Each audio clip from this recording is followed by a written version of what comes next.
I got more interview calls as compared to the applications. And there was a point I stopped doing applications on the job websites, and I just used to reach out to people through LinkedIn. And yeah, that's the way I got the most interview calls.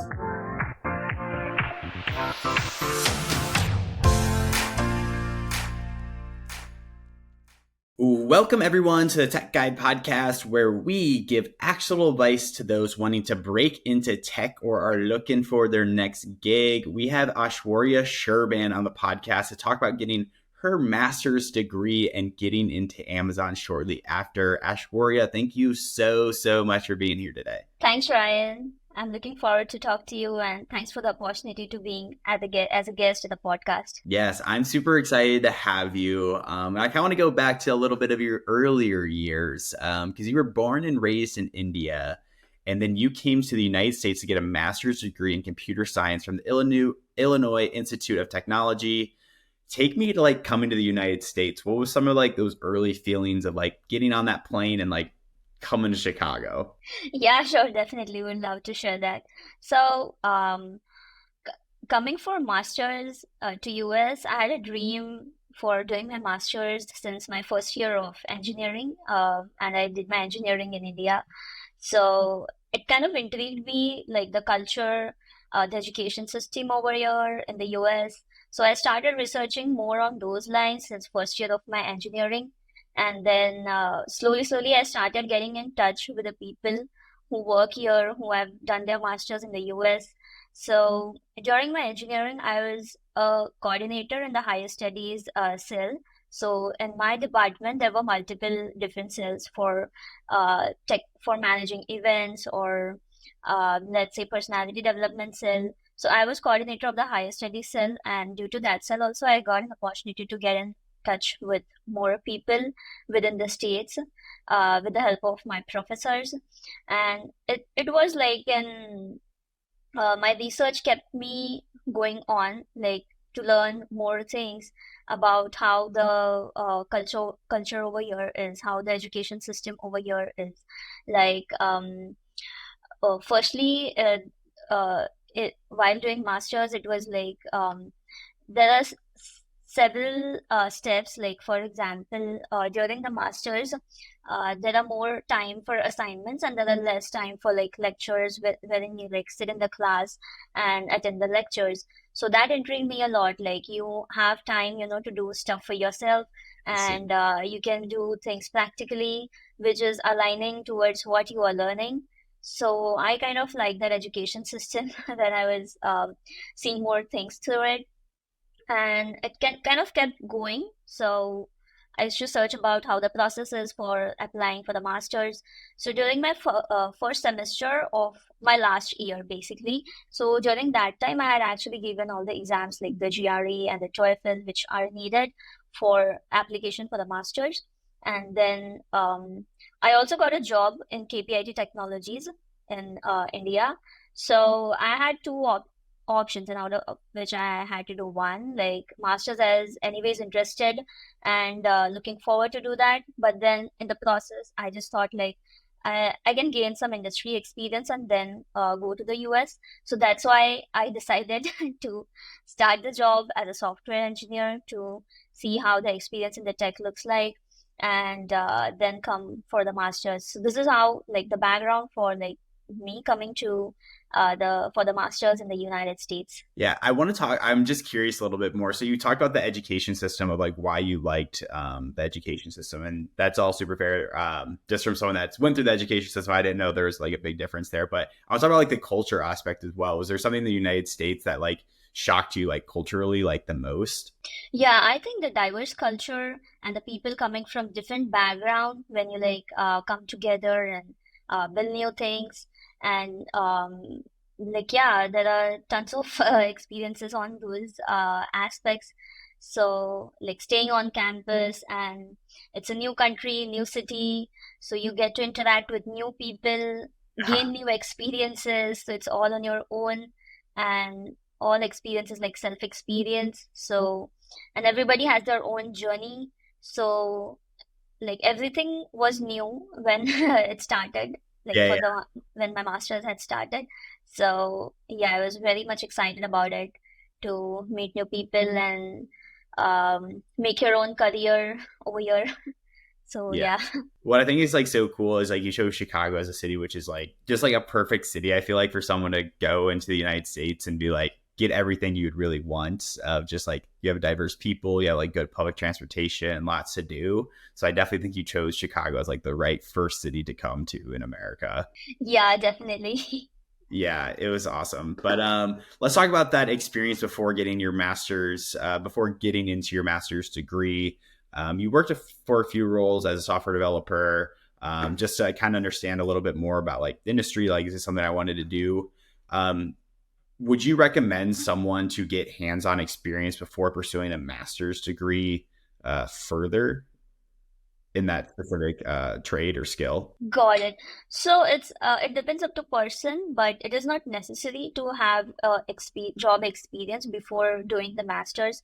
So it's on depends on person to person. If they want to gain experience before coming to masters, they can. However, it's not. I personally do not recommend that you should do this and you should do that. It's Mm, because of it's all because in our hands. Like if we have like interest in those specific field, we will do like the personal projects and sort of stuff. And also during masters, you have opportunities to do internships or like work with the professor for the research project or any project which they are working on, or like they can be a teaching assistant as well. So I think it's more on experience how you gather going along, rather than like to wait and then gain experience and then come for the masters, because working over there and gaining experience, even like it depends on project to project. So if there is some project which is like purely related to what you're looking for in the masters, then it would be helpful to have an industry experience. But otherwise, it's not like mandate or mandatory or something to, go about for it. yeah, I think that's super interesting. Like you said, you kind of like choosing your own path. There is no right or wrong way to do it. It's just like your personal preference. And it sounds like, yeah, you obviously got the experience beforehand. How did that experience beforehand help you then in your master's program? Did it help you because you knew code a little bit better, or like what were some of the pros of actually getting experience beforehand then? Yeah, I think I was mainly working in the back end in my tenure during the work over there. So it kind of helped me in terms of like the job experience itself kind of helped me in terms of knowing how the industry standards are, Yeah. how it's all like overall software development life cycle. It's not just about coding. It's like about how you're gonna discuss the requirements, and how are you going to plan in order to put those requirements in the development phase and so on. So yeah, I think from the planning perspective and also from the software development part, it helped me in some areas during my master's. But in my master's, I did courses in diverse areas to help me gain experience and knowledge in like bits and pieces in the software field. So yeah, I think it kind of helped me at some extent during my master's. Yeah, I feel like that is really good experience because we had people on the podcast that have talked before of like, oh, you should get experience before, you shouldn't get experience before. But I feel like coming in with like previous experience helps you with, of course, just getting through it, but also just like understanding like, oh, the problem solving skills that you do get at a real world job. So I'm sure that translated well into that master's program. Yeah, yeah, yeah, definitely. I'm also curious as well. So you went through like this whole master's program. What would you say would be like two of the biggest benefits you got from this? Besides, of course, getting the master's degree and like getting a job at Amazon, like what are some other like benefits of getting a master's degree in computer science that you experienced? Yeah, so benefits of doing the master's degree in computer science, I feel, is having more knowledge in terms of like technical aspects, Yeah. which I'm able to apply during job, or and apart from that, gaining more like technical experience and like hands-on experience with the courses which I did during master's.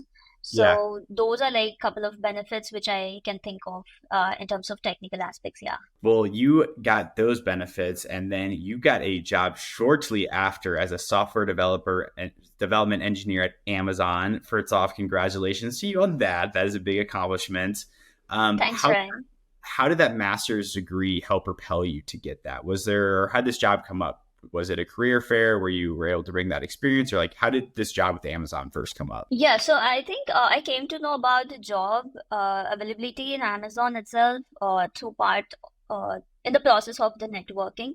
Mm. So, yeah, what helped me to get into Amazon is like my own preparation of according to the interviews and and like according to the format of the interviews, and then apart from that, networking also helped me a lot in terms of landing the interviews. Yeah, yeah. So I think, yeah, those are the two major aspects, because preparation was what in our hands, and then interview calls are something which you need to keep trying in different ways, and if it comes, you just need to hit dart on the board. Yeah, yeah. So how did the networking help find this job? Was it just through word of mouth, like, hey, Amazon's applying for this role, like they need someone for this role, or like how did the networking help get this role then? I see, yeah.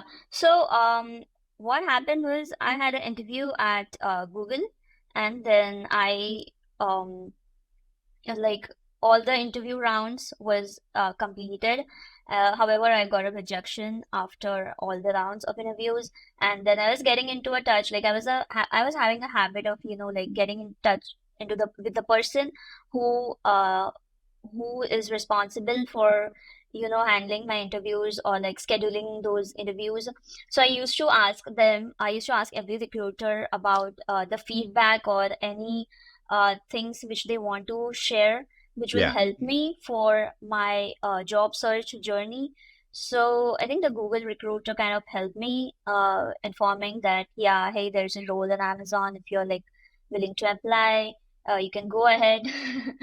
So it started from that, and then I applied through a referral at Amazon, and then I got interview calls at Amazon. Interesting. And so you applied with a reference, you said? Yeah, I applied with the reference. Yeah, I feel like that's like the way to do it nowadays. I mean, just getting a reference or getting somebody to like validate you in that interview process to start it off is like such a huge thing. I'm sure there's so many statistics on it, but like, yeah, having a reference is just like a perfect way to kick off an interview. And was that reference the recruiter from Google or like who is that reference? No, I had my couple of friends in Amazon, so had asked like one of them to refer me for the position. Yeah, and I feel like that's Yeah.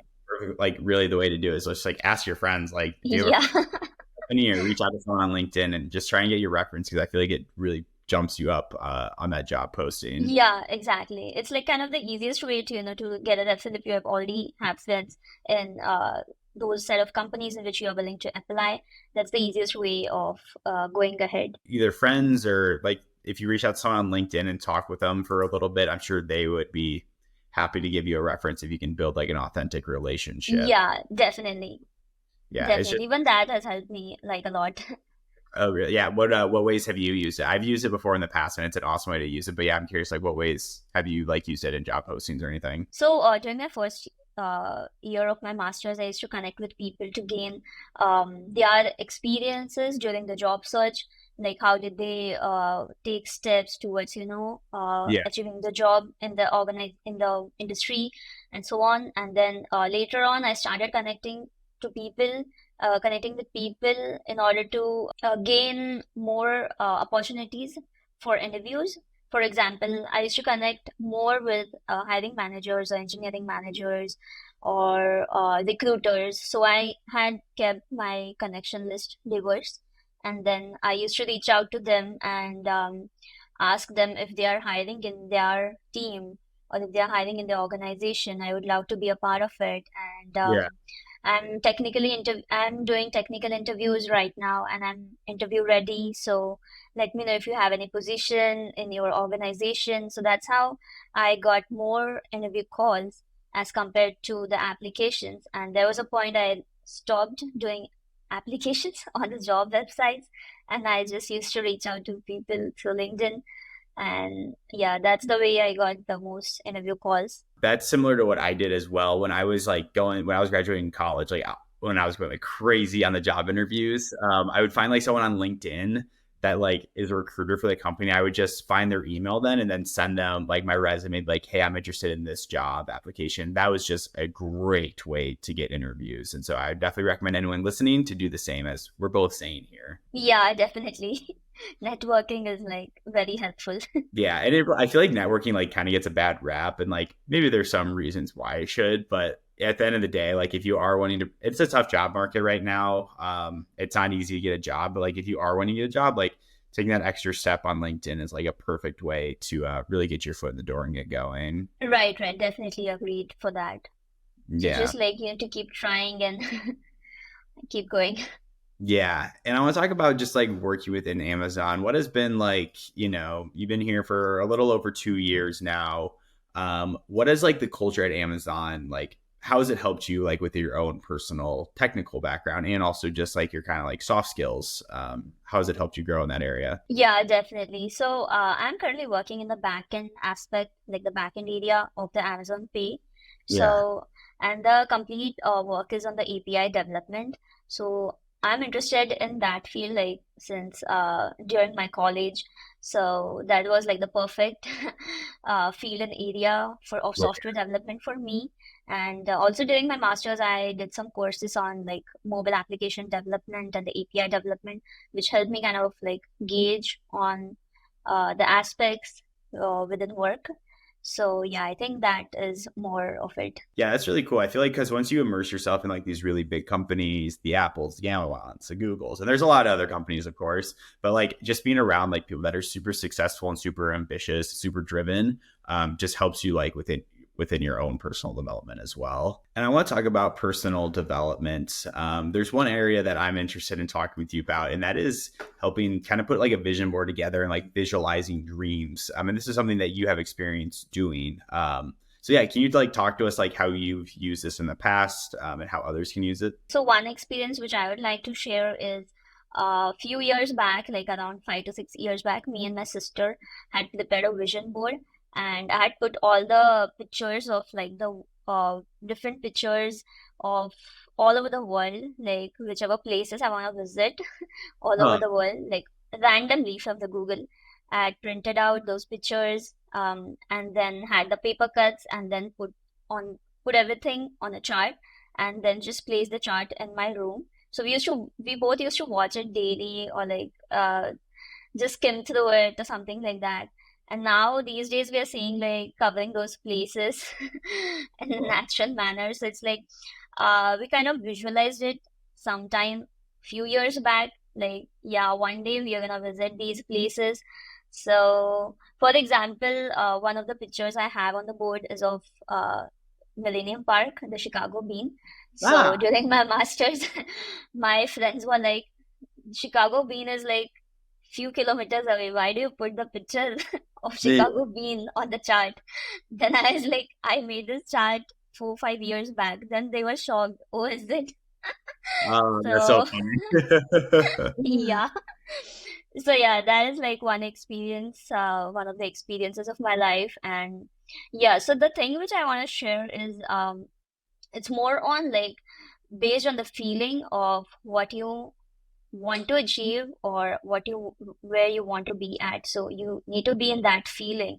Like for example, you want to achieve something, you just need to feel that you have already achieved it, and you need to feel like how it is going to impact to others, or how are you going to feel about it. Like let's say if you want to achieve something, you want to visit seven wonders of the world, how would you feel like Yeah. during the visit? So it kind of attracts more through that things. So yeah, I think the visualizing and staying in that feeling of what you already have, instead of like what you want to get, right? So I think yeah, that is the most difference, and that will help a lot to attract more things in for your dreams. Yeah. Yeah, I think that's really cool that you did that for like Millennium Park. Like you put it up. one day, and then 5 years later you're visiting actual like Millennium Park. And it speaks to that testament of like being able to visualize your dreams. And so, but I want to ask about the feelings one. So would you like sit down and like visualize like the feelings you would, or like feel or visualize the feelings that you would have like once you go to the seven wonders of the world, or like, yeah, is that what that would look like then? Yeah, it would more be on the lines of like, consider you already have it. Like, Yeah. how would you feel? Hmm. You just need to think that like, oh, you already have it. Oh wow, it's done. Just like it's very simple. That's interesting. Yeah, because I've always wanted to get into like doing like a vision board or like just doing something like that. I write down my goals and like I put it like right in front of me. Like I have all my goals like Mhm. here. So like I can see them every day, but I feel like actually putting it into like a visualization of like a picture just adds more, so much more like character and like depth and like willingness and wantingness to actually achieve that goal. Yeah, definitely. So, the pictures and the videos. So, for example, if you want to get a car, then just put the picture of whatever car you want to get on your vision board or like in your room, or like watch the video of the car and like imagine yourself driving in the car. So, it's more on like um, how you are imagining things when it will happen. Yeah. Um, so yeah, like having the picturestic view of it will really help knowingly or unknowingly in some other way, because that is what attracts your subconscious mind. And it's like you would never know it happened because of this.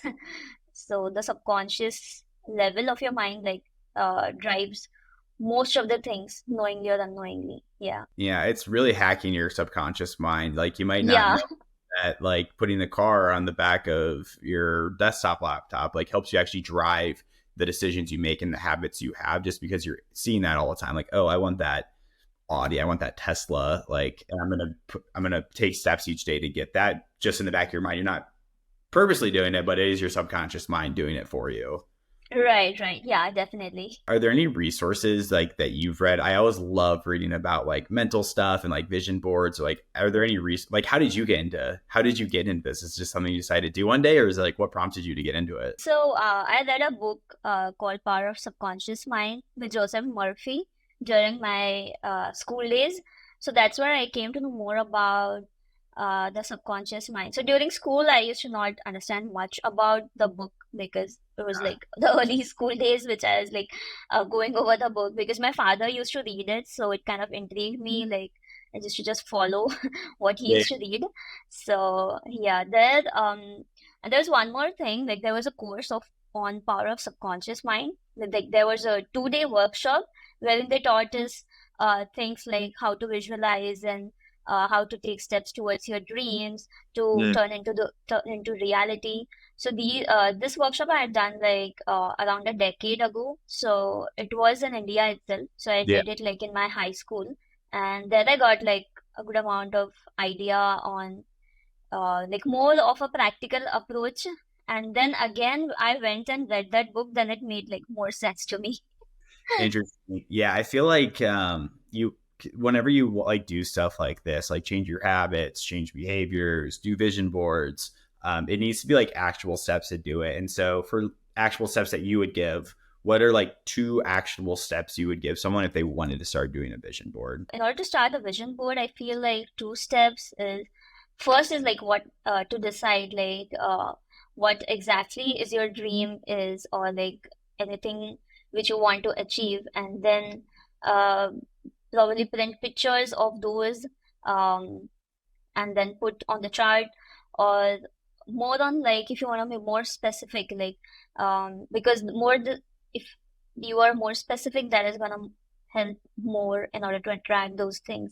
So if you want a car, let's say within 2 years or 3 years or something like that, then you just put like the date as well, or which car or like which color. So if you add more specifics to it, it's gonna be more clear to the universe, and universe is definitely going to respond you with that clarity. Yeah, what type? So being specific, of course, but like, what type of pictures are you printing off? Are you just going to like Google Images? Because that's just like a question. Like, like, where are you getting these pictures from, or like, what are you doing with them? Yeah, just Google. I had just printed pictures from Google, like the random pictures of the places all over the world. Like Yeah. during that time, I did not even know the names of the places.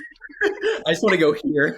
Yeah, I don't know where that is, but I that want to go there. That's so funny. And it really is like the power of your subconscious mind, like taking steps each day to get there and actually visualizing, like, where do you want to be someday? So, yeah, I think that's super cool that you have done that. And yeah, I learned a lot from that as well. So, appreciate you walking us through that a little bit more. But Ashwara, that will wrap us up today. Yeah, thank you for being here. This was a fun conversation about vision boards, your time in Chicago, Amazon. So, yeah, thank you so much for being here. Thank you so much, Ryan. It was great talking to you, and thanks for giving me this opportunity to be as a guest and connect with people as well. You are awesome. Thank you so much.